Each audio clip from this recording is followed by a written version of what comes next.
이따금 난 그를 생각했다.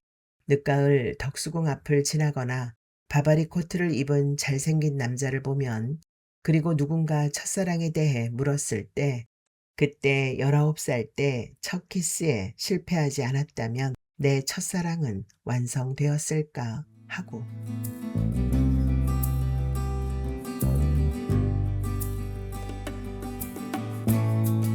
서정시대. 은희경. 누군가 등을 가볍게 건드리는 기척이 느껴진다. 돌아보니 아무도 없다. 대신 어깨 위에 떨어져 있는 머리카락이 눈에 들어온다. 그것을 손가락으로 집어들고 한참을 들여다본다.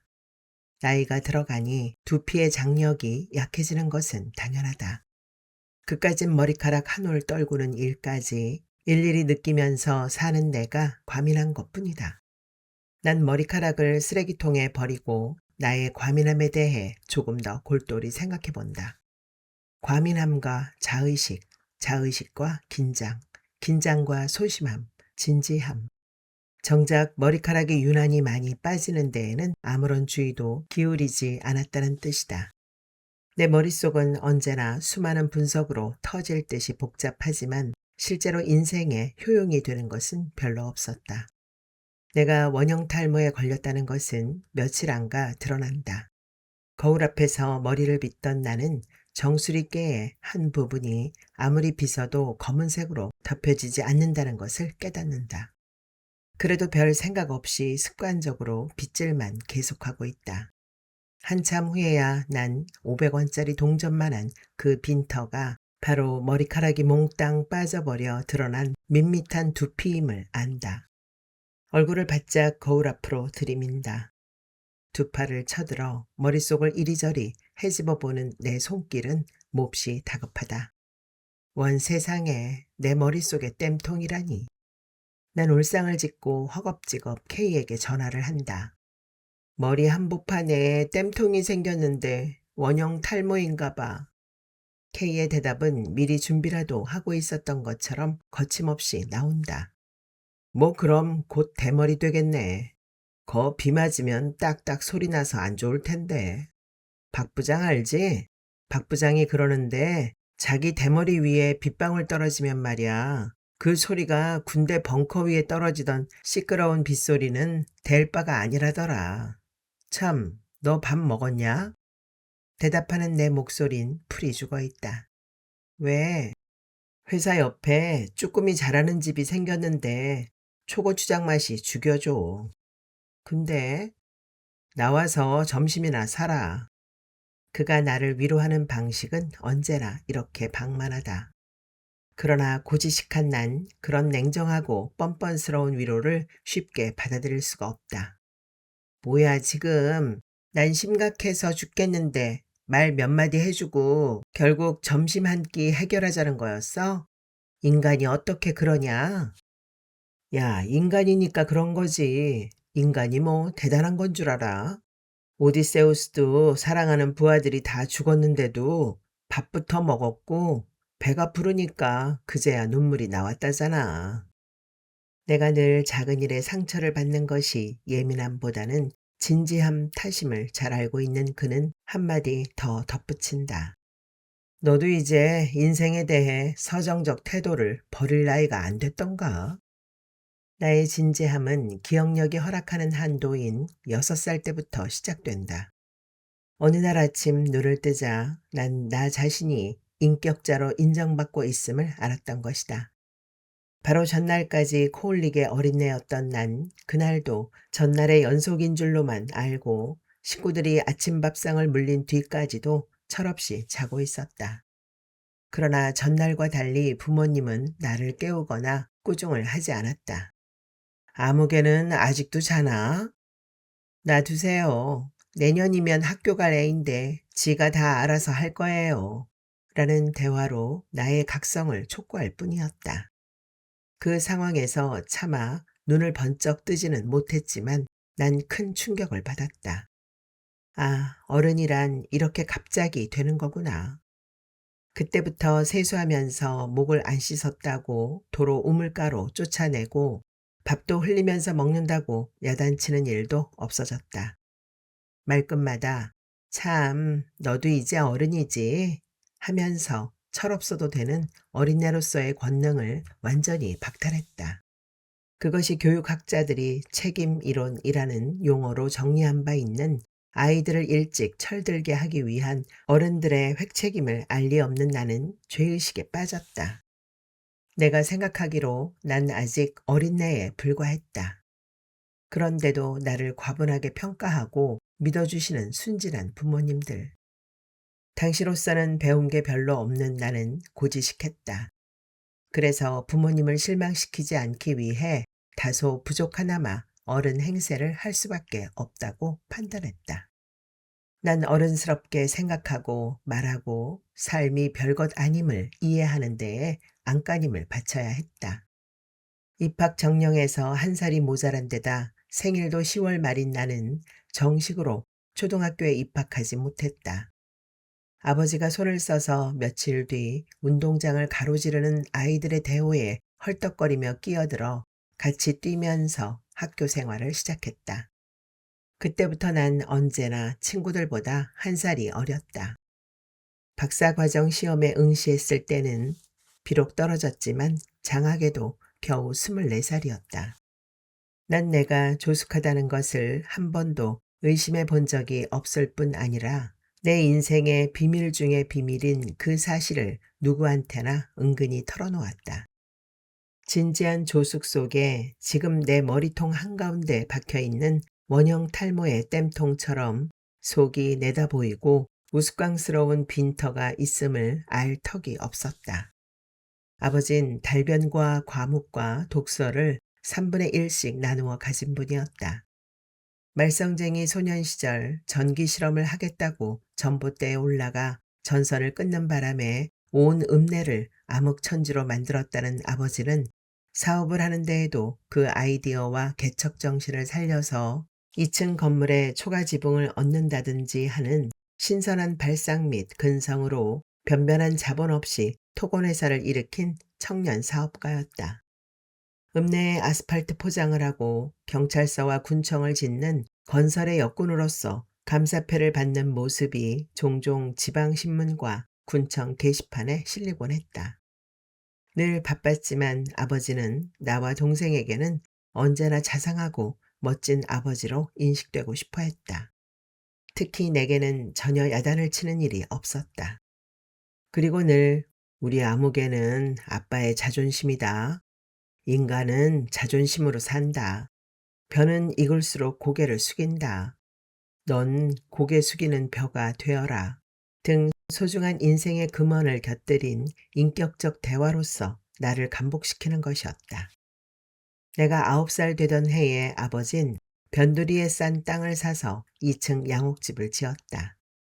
커다란 당산나무를 중심으로 이영이 썩어가는 초가집이 몰려있고 아이들이 아랫도리를 벗고 돌아다니는 가난한 동네에 처음 생기는 양옥이었다.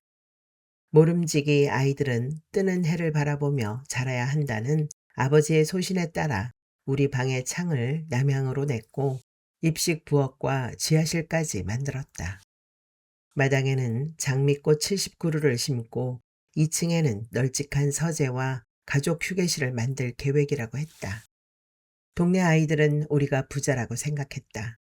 아마 우리 집 마당에 우람한 덤프트럭이 하천 모래 따위를 가득 싣고 물을 질질 흘리며 들락거리고 또 조그마한 토막만 가져가도 엿장수가 입이 찢어질 만큼 엿을 듬뿍 주는 철근이 엄청나게 긴 또리를 틀고 쌓여 있었기 때문일 것이다. 우리가 절대 부자가 아니며 아버지의 말 가운데 믿지 못할 말이 반 이상이라고 생각하는 회의론자 가운데 어머니와 외할머니가 있었다. 선운사나 내장사에 놀러 가자고 해서 온 식구가 소풍 준비를 다 해놓고 아버지만 기다리고 있다가 결국 밤이 익숙해져서 찬압을 풀고 그것을 저녁 대신 먹은 적이 한두 번이 아니었던 것만 봐도 그렇다는 것이다. 변산 옆에 채석강에 놀러 갔을 때 카메라를 맨 아버지가 사진을 찍게 그늘에서 나오라고 몇 번이나 채근하자 외할머니는 혼잣말을 하셨다. 그놈의 사진 찍기만 하지 나오는 걸 당최 못 봤어.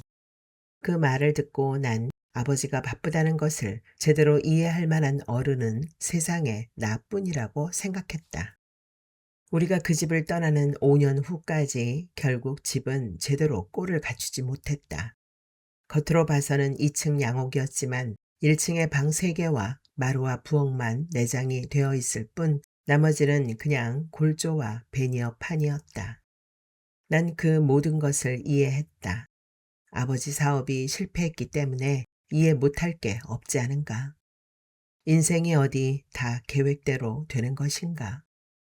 언젠가 나는 유네스코라는 이국적인 이름으로 보아 보나마나 훌륭한 일만 도맡아 할 게 분명한 단체로부터 상을 받게 되었다. 세계 어린이 미술전을 보고 라는 감상문 모집에서 2등을 했던 것이다. 난 그 미술전이 열리는 전주에 가지 않았으므로 미술전을 보았을 리는 없었다.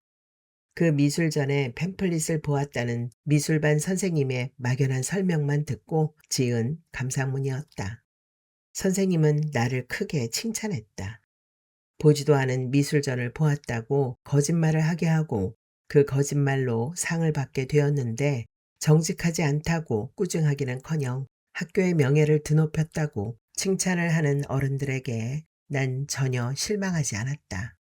나도 그런 어른 중에 하나였기 때문이다. 오히려 글이란 게 결국은 다 지어낸 거짓말 아니던가 라고 합리화함으로써 한 단계 앞서갈 정도였다. 내게도 삶의 진실을 깨치게 해줄 시련이 없었던 것은 아니다.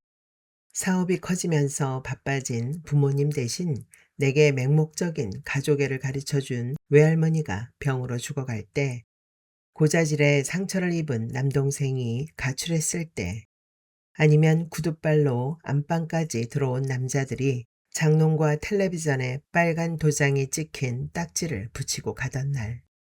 그날 난 언제나 간조날이면 그랬던 것처럼 아버지가 한밤중에 오토바이를 타고 나타나 가죽 점퍼 안주머니에서 신문지로 싼 돈뭉치를 척소리가 날 듯이 후련하게 꺼내주는 순간을 기다렸지만 며칠 전 나간 아버지는 끝내 오지 않았다.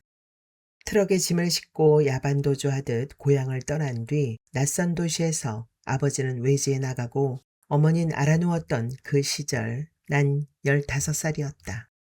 그 나이라면 불행을 느껴도 되고 어쩌면 약간 빗나가도 될 만큼은 문제의식도 있어야 했다. 그러나 난 여전히 내 방식대로만 진지했다. 현실적인 고생에는 불행해하지 않았고 이제는 사춘기가 되었으니만큼 오직 절대 고독과 영혼의 오손과 치의의 상온과 세련된 대타 따위로만 고민할 뿐이었다. 사르트르와 칼 할티와 토마스 울프를 억지로 읽으며 박계영보다 재미없다는 불온한 생각이 순간적으로 스치는 바람에 소스라쳐 놀라곤 했던 그 시절에 나는 용돈을 쪼개 정음사와 의료문고에 전집을 할부로 들여놓는 일로써 인생을 이미 지적인 일에 투자하며 살고 있다는 자부심을 느꼈다. 당연히 그런 나를 웃기게 생각하거나 역겨워하는 친구들이 있었다. 지금이라면 나도 마땅히 나 같은 애를 역겨워할 것이다. 그러나 그때 나는 그런 친구들을 의식할 때마다 우스워린 표정으로 먼 산을 바라보았다. 진지함은 내가 계속 삶을 철저히 오해하도록 도왔고 고지식함은 그 오해를 바꾸지 못하도록 벽을 쌓았다. 나는 스스로를 이지적이고 성숙한 여성이라고 믿고 있었으며 이따금 나를 순진하게 보는 사람이 있는 걸로 보아 내가 제법 교활하기까지 하다고 생각했다. 타락을 감추고 세상을 속이는 데 대해 난 원초적인 죄의식에 시달리기도 했다. 한때는 성당에 나가 열심히 기도를 했다. 그리고 이 모든 일을 너무나 진지하게 수행하다가 꽃샘추위가 살을 애던 날 여대 기숙사의 3층에 짐을 풀고 19살의 대학생으로서 서울 생활을 시작했던 것이다. 원형 탈모가 점점 심해져 간다. 동전만 하던 땜통이 화장품 병뚜껑 정도로 커졌다. 얼굴의 점은 세어볼수록 많아진다는데 이것도 내가 너무 들여다보는 바람에 더 커진 것은 아닐까. 그동안 땜통은 나를 번번이 괴롭혔다. 작가와의 대화 같은 행사장에서는 더욱 조심스러웠다. 또 K에게 전화를 한다. 있잖아. 대학 때 서클 같이 했던 남자한테 전화 왔더라. 왜? 신문에서 날 봤다고. 좋은 글 많이 쓰래. 다음 주쯤에 만나기로 했어. 뭐하러? 모르겠어. 그냥 한번 만나보고 싶더라고. 거참 별일이네. 그리고 말이야, 나 오늘 김제로 문상 가기로 했는데 머리 때문에 어떡하지? 뭐 어때? 레마노에 떨어진 보름달 같다고 생각할 거야. 장난이 아니란 말이야. 머리 이래갖고 사람이 많이 모이는데 가도 될까? 누가 네 머리통만 보니? 잘 보이고 싶은 남자도 몇 명 있다고. 땜통 때문에 이쁜 척 할 수도 없잖아. 그건 그래. 내가 봐도 그건 영 안 되겠더라. 그럼 가지 말든가. 안 돼. 안 가면 인사가 아니야. 그럼 가. 누가 가기 싫어서 그러냐? 머리 때문에 그러지. 그럼 안 가면 되잖아. 그렇게 간단한 게 아니래도 뭐가 복잡하다는 거야? 가든지 말든지 둘 중 하나야. 나 지금 바빠. 끊어. 뭐? 자기 일 아니라 이거지? 바빠서 바쁘다고 말하는데 애들같이 자기 일 남의 일은 또 뭐야? 암튼 못 됐어. 못 됐다고? 아니, 잘 됐어. 내가 먼저 끊으려는데 전화기에서 그의 목소리가 새어나온다. 다시 전화기를 귀에 갖다 댄다. 정 마음에 걸리면 미장원에라도 가보든지. 난 볼멘 소리로 대꾸한다. 나도 바쁘니까 끊어.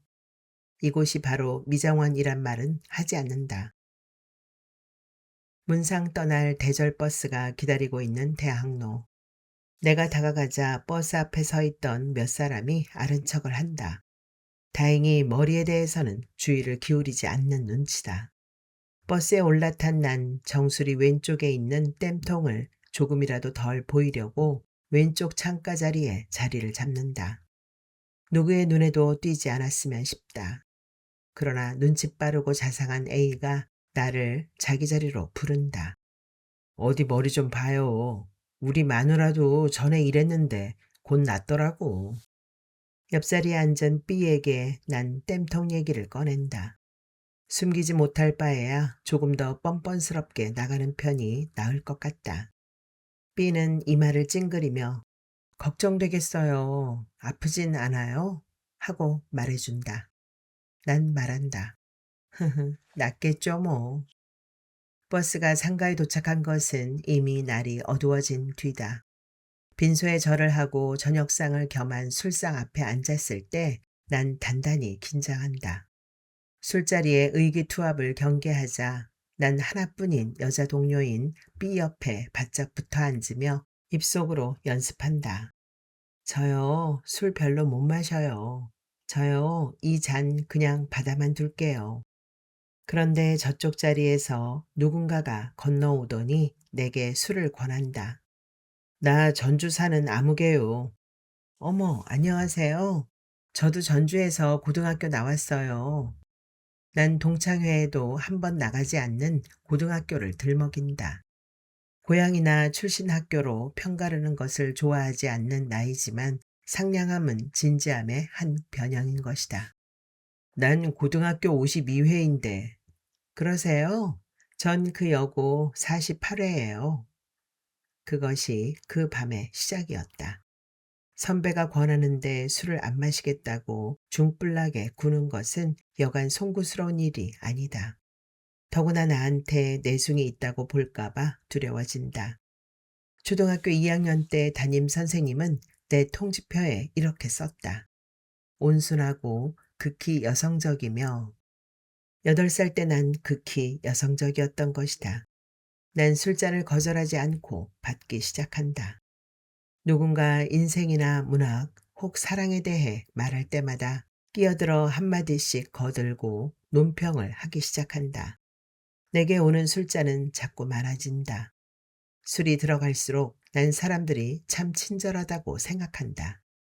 열변을 토할 때마다 땜통이 끄덕끄덕 흔들리고 다들 그걸 보며 웃음을 참고 있으리란 생각은 전혀 떠오르지 않는다. 좋은 밤이다. 나의 소녀시대는 꽤 길었다. 19살에야 두말할 필요도 없다. 기숙사에 들었던 첫날 같은 방 식구인 2학년의 뒤를 따라 식당에 간다. 난생 처음 식판이라는 데에 밥을 먹었다.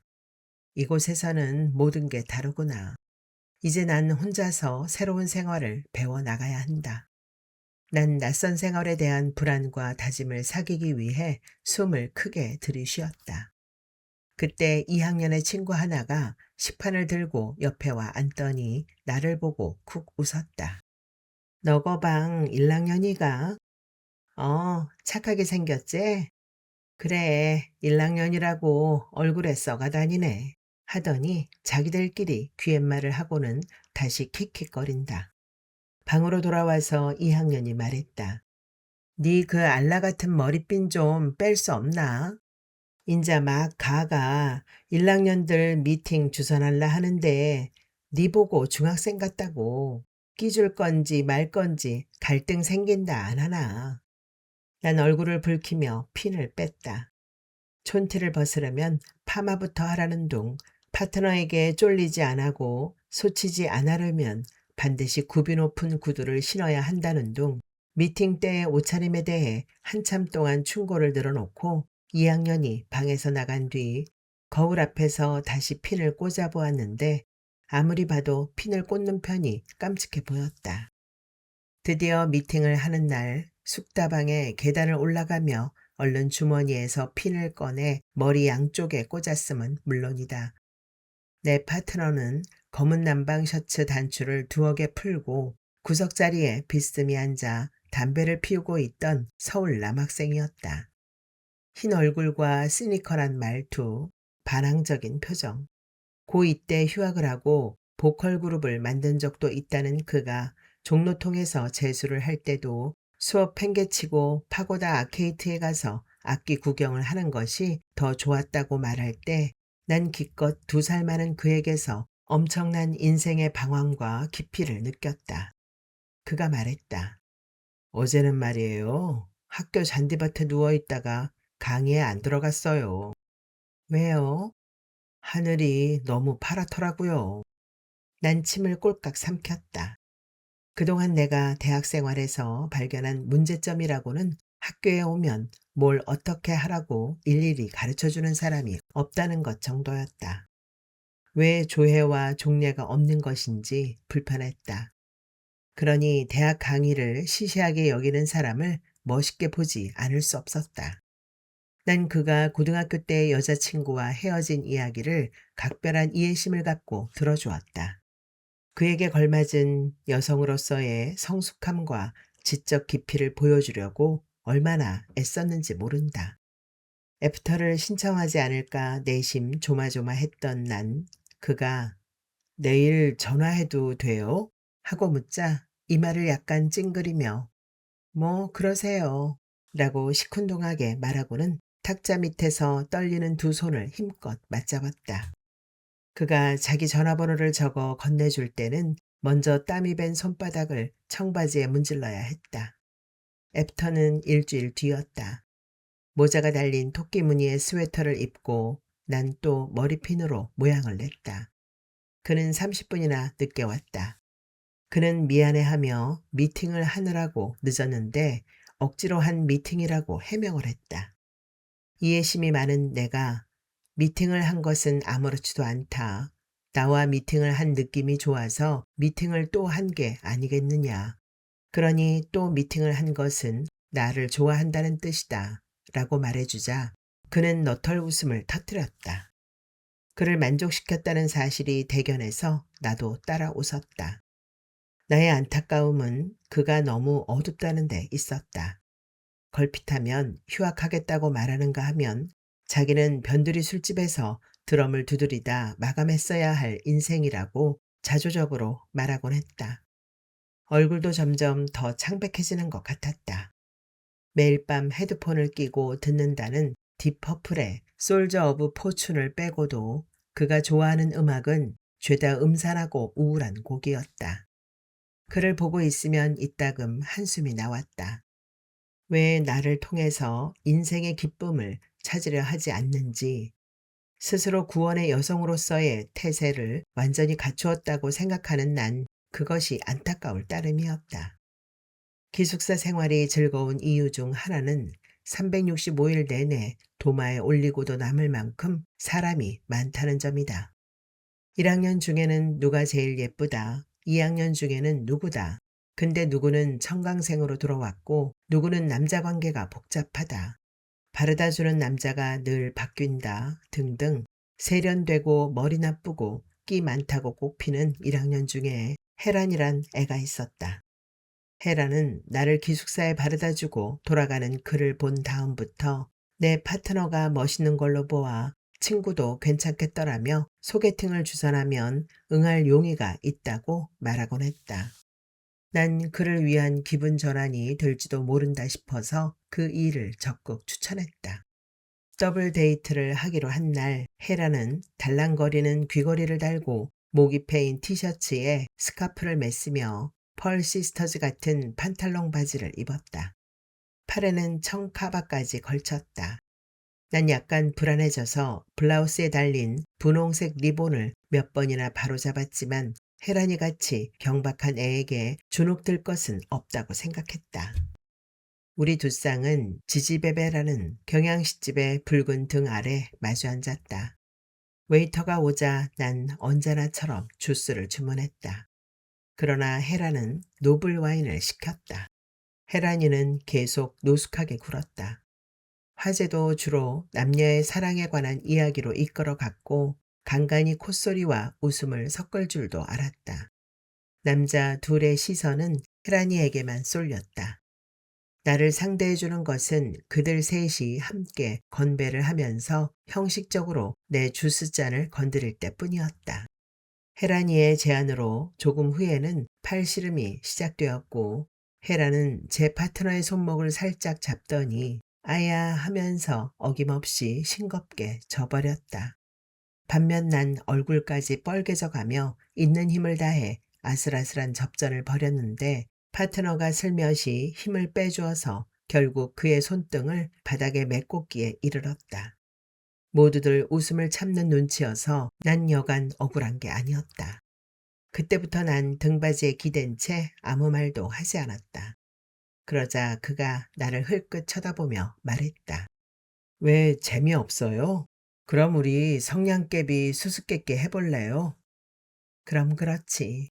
난 그가 나를 배려하는데 조금 마음이 풀려 탁자 쪽으로 몸을 숙인 채 그의 희고 긴 손가락이 성냥개비를 이리저리 성심성의껏 늘어놓는 것을 너무 궁금하다는 표정을 지으며 성심성의껏 쳐다보았다. 그는 성냥개비로 도형을 만드는데 번번이 실패했다. 앞에 놓았던 것을 다시 들었다 놓았다 하면서 몇 번이나 도형을 고쳤다. 난 안타까워하며 응원의 뜻으로 더욱 얼굴을 탁자에 바짝 가져다가 집중하는 모양을 보였다. 이윽고 고개를 번쩍 든 그가 내게 말했다. 아 참, 얼굴 좀 저리 치워봐요. 콧김 때문에 성냥이 자꾸 흩어지잖아요. 기숙사 점호 시간이 가까워졌으므로 우린 그곳을 나왔다. 삼강 분식 앞을 지나가다가 그가 말했다.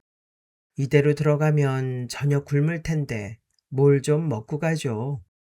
분식집에 들어가자 혜란이는 제멋대로 내 것까지 포함하여 유부국수 4그릇을 시켰다. 다 먹고 나서 입을 닦는데 혜란이의 파트너가 내 얼굴을 똑바로 보며 놀리듯 말했다. 거기 앞니에 고춧가루 큰 거 꼈어요. 거울 좀 보세요. 순간 난 당황했다. 부산 아이인 혜란이가 어색한 서울 억양으로 거들었다. 정말이다 얘. 거울 줄까? 내가 낮게 말했다. 고춧가루 같은 건 안 끼었어. 어머, 그걸 어떻게 알아? 재밌어 죽겠다는 혜란이의 목소리. 난 국수 그릇을 가리키며 말했다. 여기 고춧가루가 없는데 어떻게 이 사이에 고춧가루가 들어간다는 거야? 다음 순간 그들 셋은 웃음을 터뜨렸다. 너 머리 좋다 얘. 헤라니의 말에 그가 뭐라고 동의하는 말을 던졌지만 내 귀에는 웃음소리만 들릴 뿐이었다. 그러나 내게는 남자를 이해하는 일에는 얼마든지 가진 재능과 시간을 동원하는 진지함이라는 이름의 순정이 있었다. 며칠 지나지 않아 난 그를 이해했다. 그가 나를 우습게 볼 리는 없어. 지난달 내가 집에 내려갈 때는 전주에 같이 가주겠다며 자기 집에 들러서 옷까지 갈아입고 나왔었잖아. 기차표를 사지 못해 서울역에서 배웅만 하고 돌아갔지만 말이야. 그리고 명동에 좋은 데는 열심히 데려가고 음악 테이프도 선물하고 얼마나 잘해줬는데.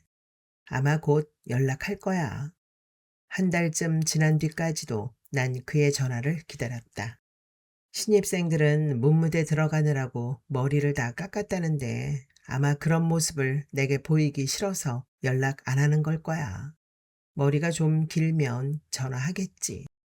그러나 그에게서는 연락이 오지 않았다. 난 대학 생활이 석 달이나 지나간 것을 알았고 불현듯 엄청난 삶의 시련을 겪었음을 깨닫게 되었다. 하지만 시련을 괴로워할 시간은 그닥 없었다. 바빠졌기 때문이다. 교내 신문사에 들어간 나는 총장 퇴진 운동이다 뭐다 멋모르고 어깨에 힘을 주느라고 바빴고 잔디밭에 앉아서 이 어두운 시대에 문학을 하겠다는 일이 나약한 선택이 아니겠는가 라며 주제넘은 백수의 탄식을 하느라 바빴고 뜻 있는 사람들끼리 모여 문학과 예술의 사회사를 스터디하느라 바빴고 나중에는 어떻게 하면 그 모임에서 빠질까 궁리하느라고 바빴고 그런 틈틈이 미팅을 하느라고 바빴던 것이다. 바쁜 내가 다시 나의 진지함의 돛을 연애풍 쪽으로 돌린 것은 그해 가을이었다. 상대는 애향심을 빌미로 만나서 독서를 구실로 친목을 도모하는 한 서클에서 알게 된 남학생이었다. 여학생들의 관심을 한몸에 받고 게다가 그것을 자기 스스로 충분히 의식하고 있는 그에게 약간 안 입고 온 마음을 품었던 것이 그에 대한 첫 관심이었다. 그는 그대로 자기가 난 여자에 대한 원칙이 뚜렷해요. 첫째, 명랑. 둘째, 솔직. 셋째, 겸손. 하는데 내가 넷째까지 듣자마자 뭐야, 그럼 나잖아. 라고 말하는 걸 보고는 마음속으로 저런 발칙한 하면서 나를 똑바로 쳐다보게 되었다고 한다. 그와 난 얼마 후 비밀 데이트를 시작했다. 우리의 만남이 비밀스러웠던 것은 순전히 남자 쪽 사정이었다. 눈에 띄는 수려한 용모와 총명으로 고등학교 때 이미 스캔들의 주인공이 된 전력을 가진 그가 이러쿵저러쿵 입방아에 오르내리는 것을 원치 않았기 때문이다. 뻐꾸기 둥지 위로 날아간 새를 함께 본 날 그는 인간과 자유에 대한 철학적인 식견을 유감없이 보여주었다. 경복궁 벤치에 나란히 앉아서는 흔히 쓰는 말이지만 미처 어원까지는 몰랐던 미증류, 읍참마속의 고사 같은 것을 들려주기도 했다. 그렇게 똑똑하고 포부가 큰 사람이 고등학교 때 소설까지 썼다는 말을 듣고 난 그의 다양한 재능에 감탄하지 않을 수 없었다. 그러나 다음 날 서클 모임에 가서는 나에게 눈길 한번 주지 않는 그를 향해 저는 사람의 아들에 대한 아무개 씨의 의견이 지나친 독단이라고 생각합니다. 어쩌고 해가면서 시치미를 떼고 독서 토론을 해야 했다. 점점 그의 애매한 태도에 불만이 쌓여갔다. 난 그에게 소중한 존재가 되고 싶었고 또 당연히 그것을 세상에 자랑하고 싶었던 것이다. 여자 관계를 둘러싼 소문과는 달리 그는 여자의 마음을 사로잡는 재능 혹은 성의가 별로 없는 사람이었다. 덤덤한 성격이었다. 한 번 만나면 몇 시간이 지나도록 한자리에만 앉아 있었으므로 일어날 때는 다리가 펴지지 않아 한참 주물러 줘야 했다. 규칙적으로 내게 전화를 하고 약속을 잘 지키고 친절했지만 난 뭔가가 부족했다. 난 19살이었고 지금 첫사랑을 하고 있다고 생각하는데 몇 달째 영화를 보고 차를 마시고 바래다 주는 일만 되풀이될 뿐 달콤하다거나 애틋한 일은 전혀 일어나지 않았던 것이다. 용기를 내서 물어본 적이 있다. 모르겠어요. 내가 아무개 씨의 서클 동료인지 여자친구인지 데이트 상대인지 아니면 애인인지. 그는 문어체로 건조하게 대답했다. 만약 내가 그 결정에 의사 표현을 할 수 있다면 마지막 번호에 표를 했으면 어떨까 싶은데요. 한 2주일 만에 그를 만난 적이 있었다. 일주일에 2번씩 만나도 가까워지지 않는다 싶었는데 오랜만에 만나니 더욱 서먹했다. 그가 무슨 얘기인가를 했다. 그러나 세실다방의 음악이 너무 시끄러워 잘 들리지 않았다. 우리의 대화를 방해하는 그 시끄러운 음악은 눈으로 말해요 라는 노래였다. 난 웃으며 그 노래 제목을 그에게 말해주었다. 뭐라고요? 시끄러워서 안 들려요. 눈으로 말해요 라고요.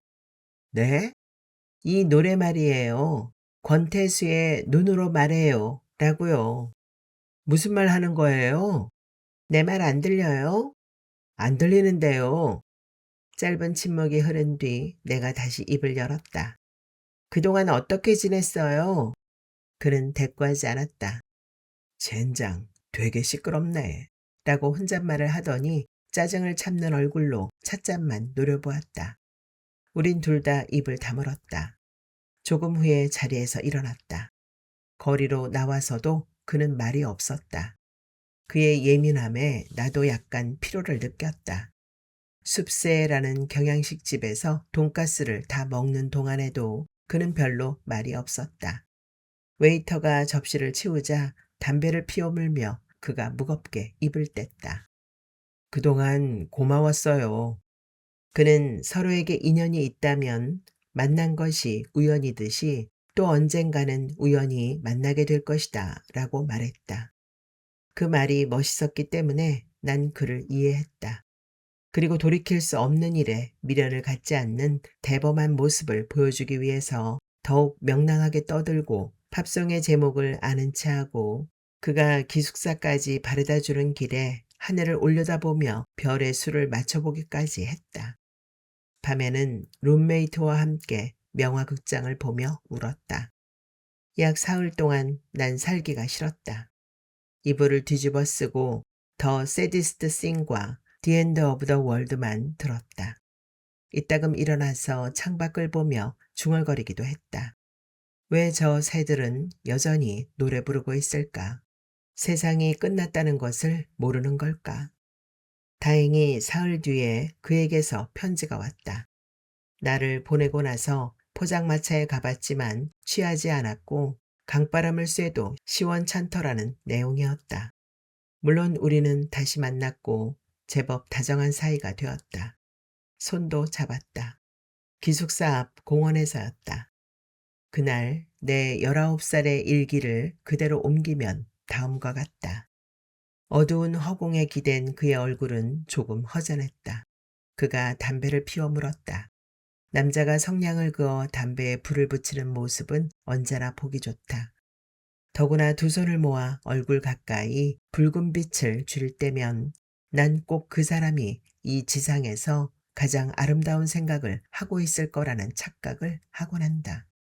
그의 담배가 타들어가는 동안 우린 그네의 몸을 기대고 나란히 하늘을 보았다. 한 개비의 담배가 재로 바뀌는 시간 동안 잠옷 별인 듯 서로를 조용하게 의식하는 그 순간이 난 조금 행복했다. 담배를 거칠게 비벼 끄며 그가 갑시다 라고 말했다. 그런데 네 하고 대답하려던 내 목소리가 목에서 얼어붙었다. 갑자기 그가 내 손을 잡은 것이다. 난 세상에서 손처럼 예민한 게 없다는 걸 처음 알았다. 솔직하자면 손처럼 거추장스럽고 무거운 게 없다는 걸 처음 알았다고 써야 했다. 멋부려서 쓴 문장일 뿐 사실 난 너무나 거북해서 기숙사를 향한 걸음이 나도 모르게 빨라졌던 것이다. 그 역시 조용히 담배를 피우고 있었지만 이 여자와 어떻게 자연스럽게 손을 잡을까 하는 궁리 때문에 머릿속이 그리 조용하지 않았으리란 것도 짐작이 가는 일이었다.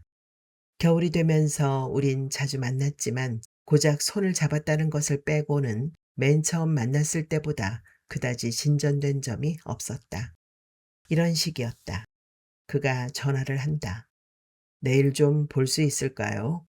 내가 대답한다. 뭐 그러죠. 그가 사려 깊고 예의 바르게 말한다.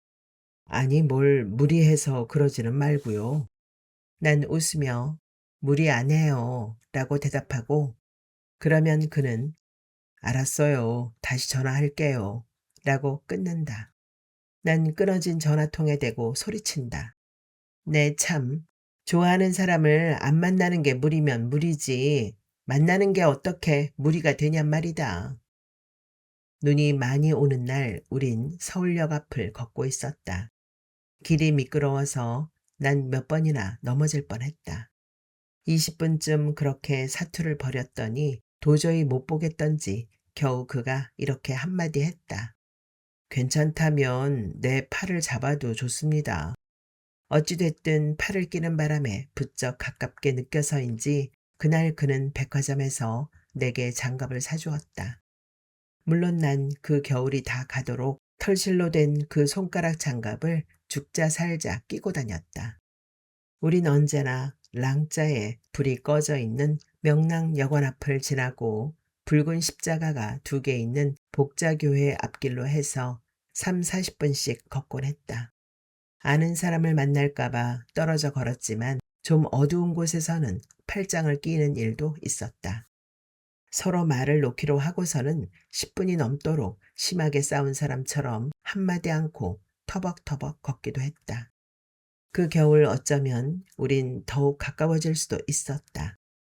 12월 31일 그 춥던 날, 20살이 되기 하루 전날, 그때 내가 조금만 덜 진지했어도 말이다. 공원 벤치라는 것이 한겨울에는 좋을 게 하나도 없었다. 더구나 연못을 끼고 있는 공원이라 바람이 사방에서 몰아쳐 우리의 무릎은 달달 떨렸다. 떠들썩한 시내를 두고 그런 을씨년스러운 곳에서 떨고 있는 미욱한 커플은 우리 말고는 없었다. 그런데도 일어나고 싶지는 않았다. 그가 옆에 있다는 이유만으로. 아마 난 또 별이라든지 연못이라든지 아니면 무슨 한 해의 마지막이라든지에 대해 감상적이고 진지한 잔소리를 짓거리고 있었을 것이다. 한참 얘기를 하는데 벤치 옆자리에 그가 꽤 오랫동안 아무 대꾸도 하지 않고 있음이 느껴졌다. 난 고개를 돌려 그를 쳐다보았다. 그런데 그도 나를 보고 있었다. 나는 왜요? 하려다가 갑자기 얼굴이 굳어졌다. 그가 천천히 한 손을 들어 내 뺨을 감싸는 것이 아닌가. 내 몸은 구석구석 갑자기 신경이 바짝 긴장하며 옴짝달싹 못하게 얼어붙었다. 그러나 다음 순간 난 경황 중에도 구원의 여성으로서의 내 신분에 대한 자각이 들었다. 채통을 잃어서는 안 된다. 첫 키스 정도에 벌벌 떠는 것은 순진한 애들이나 하는 유치한 짓 아니던가. 그리하여 난 긴장을 억누르며 애써 또박또박 말했던 것이다. 아무개 씨, 이러면 앞으로 어색해서 나 어떻게 보려고 그래요? 거부하는 게 절대 아니었다. 그냥 난 긴장하는 모습을 보이고 싶지 않았을 뿐이었다. 그러므로 내 말을 듣자마자 그가 아, 참, 그렇지. 하면서 얼른 손을 내리고 다시 연못 쪽을 향해 고쳐 앉는 걸 보고 오히려 어리둥절하고 그리고 허전해졌던 것이다. 결국 우린 흐지부지 헤어졌다. 어느 날 헤아려 보니까 1달 가까이 그에게서 연락이 오지 않고 있었다. 난 우리가 왜 헤어졌는지 정확히 알지 못한 채 그 사실을 받아들였다. 둘 다 고지식하고 진지하고 점잖고 자존심 강해서 그래서 결정적인 계기를 만들지 못했던 거라고 짐작했지만 어디까지나 짐작이었다. 후회도 없지 않았다. 운명적인 첫 키스가 이루어지려는 긴장된 순간 거기에 대한 논평을 해가며 잘난 체 하다니 얼마나 어리석은 짓인가. 난 어느덧 대학을 졸업할 때가 되어 있었다. 그 사이 그를 전혀 만나지 못했던 것은 아니었다. 그가 군대 가기 전 나를 찾아왔었다. 그때 그는 말했다. 나한테 아무개 씨가 필요 없을 것 같았어요? 아니에요. 난 아무 대답도 하지 못했다. 한 번 상처를 받았던 사람이 믿고 받아들이기에는 그의 말투가 너무 건조했다. 그리고 그때 내게는 속 썩이는 남자가 하나 있었다. 컴플렉스 많고 똑똑했던 그 남자는 그와는 실패한 첫 키스를 성공시켰다는 점에서 당시 나에게 중요한 존재였다. 난 끝내 그가 적어준 번호로 전화를 하지 못했다. 손색 없는 첫사랑으로 소중하게 간직하는 것. 거기까지가 그와 허락된 인연일 듯 싶었다. 몇 년 후 또 한 번 그를 만난 일이 있다. 서울역 앞 지하 건물의 화장실 앞에서 우연히. 그때 난 출장 가는 애인을 서울역으로 배웅 나왔던 길이었다. 애인이 화장실에서 나오기를 기다리고 서 있는데 누군가 아무개 씨 아니에요? 해서 쳐다보니 바로 그였다. 유행가 가사에나 있는 일인 줄 알았는데 정말로 첫사랑과 우연히 재회한 내 가슴은 마구 뛰었다. 애인이 화장실에서 늦게 나왔으면 싶었고 영원히 안 나와도 상관없을 것 같았다. 그는 약간 익살스런 표정을 지으며 우선 볼일 좀 보고 나와서 얘기하자고 말한 다음 화장실 쪽으로 걸어갔다. 마치 교대라도 하듯이 그의 어깨를 스치며 애인이 나왔다. 그리고 조금 후 그는 나와 함께 서 있는 애인을 보고 당황했고 내가 어색하게 소개를 하자 그답게 짧고 교양 있는 인사를 마친 뒤 사라졌다. 일껏 애틋한 마음으로 단 하루 떠나는 출장길을 배웅 나왔던 난 그날 몇 번이나 눈을 흘겨가며 시시콜콜 애인을 트집 잡아서 결국 화나게 만들었고 다음날 돌아오자마자 두 손을 모아 싹싹 빌어야 했다. 그러고도 세월이 꽤 흘렀다. 내가 그와 함께 겨울을 보낸 것도 20년 전의 일이었다. 이따금 난 그를 생각했다. 늦가을 덕수궁 앞을 지나거나 바바리 코트를 입은 잘생긴 남자를 보면 그리고 누군가 첫사랑에 대해 물었을 때 삶이 고단하고 꾀죄죄해서 쓸쓸할 때와 내가 아주 늙어버렸다는 생각이 들 때 그때 19살 때 첫 키스에 실패하지 않았다면 내 첫사랑은 완성되었을까 하고 이 나이가 되면 대학생 때 같은 서클에 있었다는 것만으로 아무런 용건 없이 선뜻 남자친구를 만나게 되는 걸까? 십몇 년 만에 어색한 만남인데 게다가 머릿속엔 원형 탈모로 땜통까지 있으면서 그러나 약속 장소에 먼저 도착해 자리를 잡고 앉으며 난 불현듯 깨닫는다. 지금 만날 남자친구는 내 첫사랑과 친한 친구였다는 것을. 그랬구나. 얼마 기다리지 않아 남자친구가 나타난다. 예전에도 동안이었던 그는 인상이 크게 바뀌지 않았다. 대학생 때는 어딘지 소극적으로 보였는데 나이가 들어서 여유 있는 표정이 되었다. 내게 던지는 말씨도 활달하다. 야, 아무개 넌 하나도 안 늙은 것 같다. 더 예뻐졌는데? 안 늙기는 왜 안 늙어? 난 구구하게 설명한다. 그러고는 제풀에 급히 입을 다문다. 난 자연스러운 분위기에서는 농담에 적극적으로 응전하는 편이다. 그러나 조금이라도 긴장하면 이처럼 남몰래 두 주먹을 불끈 쥐고 농담에까지도 정면 대결을 하려드는 것이다. 남자친구와 난 점심을 먹고 자리를 옮겨 차를 마신다. 그럭저럭 우리는 옛 친구답게 허물없이 옛날 이야기를 하게 된다. 이어지던 얘기 속에 한순간 수상한 긴장이 감돈다. 드디어 내 첫사랑의 얘기가 나온 것이다. 외국에 나가 있다가 얼마 전에 들어왔어. 좋은 직장에다 집도 강남의 널찍한 아파트고 그만하면 출세한 셈이지. 결혼은 어떤 사람하고 했는데 그 자식이 원래 화려하고 야한 여자를 좋아했잖아. 그래? 좀 뜻밖이다. 난 정반대로 생각하고 있었는데 내 짐작처럼 보수적인 사람이 아니었나. 하지만 그런 생각을 입 밖에 내지는 않는다.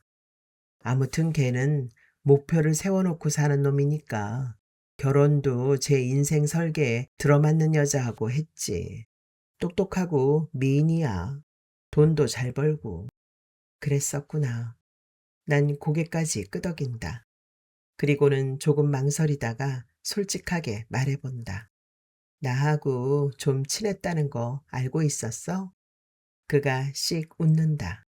거기에 대해서라면 할 말이 있다는 표정이다. 그야 다 알았지. 그때 나도 충고깨나 했었는데 그 자식도 고민 많았어. 아무개가 순진하고 귀엽긴 하지만 말이야.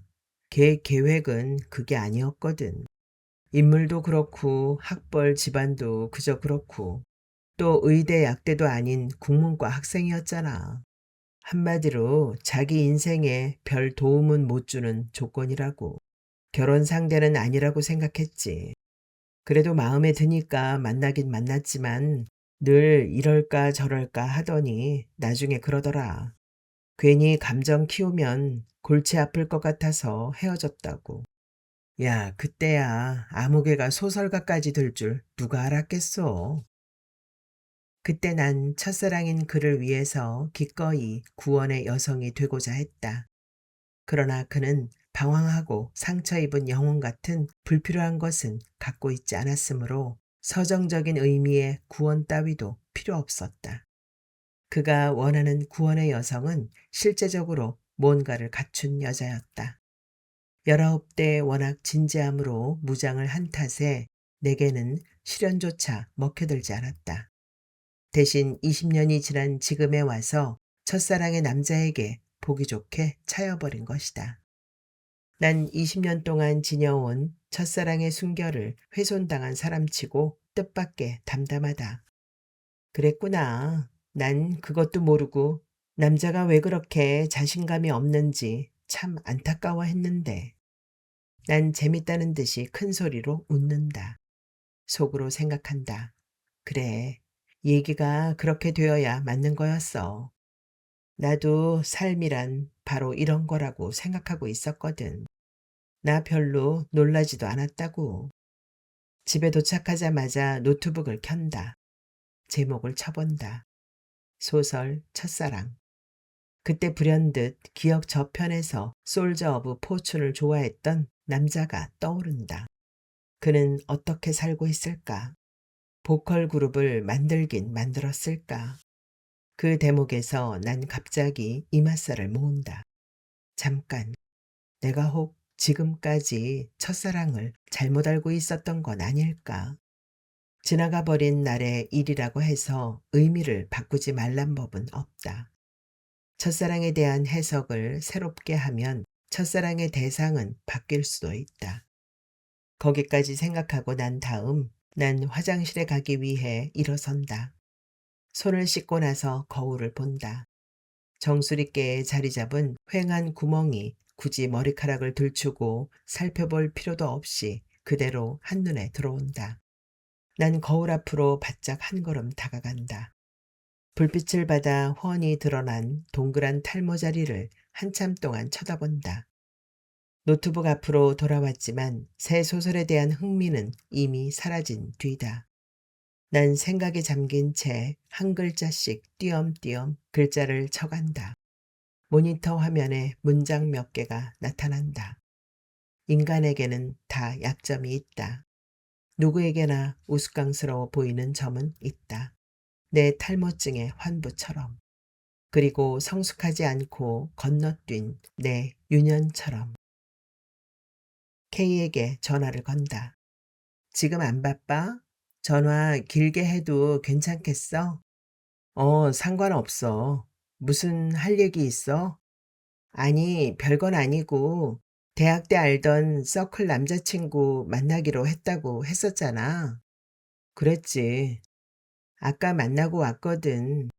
근데 나 옛날엔 왜 그렇게 철이 없었나 몰라. 왜? 남들이 날 우스꽝스럽게 본다는 걸 나만 몰랐어. 혼자만 진지해 갖고 말이야. 생각해보면 얼마나 푼수 같았는지. 요즘은 안 그렇다고 생각해? 요즘이야 너무 속을 잘 감춰서 문제지. 푼수같이 안 보이려고 얼마나 긴장을 하는데. 네가 그렇게 생각하면 됐지 뭐. 난 K답지 않은 우호적인 대답이 못마땅하다가 갑자기 내 목소리가 커진다. 그래, 솔직히 말하면 말이야. 내 땜통처럼 속이 빤히 들여다 보이는 주제에 저 혼자만 진지해갖고 설치던 20년 전이나 그것을 너무 잘 알기 때문에 한사코 감추려고 하는 지금이나 우스운 건 마찬가지야. 나도 알아. 근데 말이야. 그냥 우스운 존재로 살면 그만인데 난 그게 잘 안 돼. 왜 그럴까? K는 불쑥 말을 돌린다. 너 어제 보니까 땜통이 더 커졌더라. 근데 사람들은 네가 일부러 드러내놓고 다니는 줄 알아. 널 냉소적이고 위약적인 여자라고 하더라니까. 네 소설 주인공같이 시건방지고 독하다고 말이야. 그게 정말이야? K의 대답을 듣기도 전에 난 웃기 시작한다. 눈물이 나도록 깔깔 웃어 젖힌다. 송화기에 침이 튈까봐 거기에서 입을 조금 뗀 다음 더욱 마음껏 웃는다. 쉽게 그칠 것 같지 않아 의자에 앉아서 웃는다. 아, 너무 웃긴다. 웃겨. 내가 농담을 좀 안다는 거 그 사람들이 어떻게 알았지?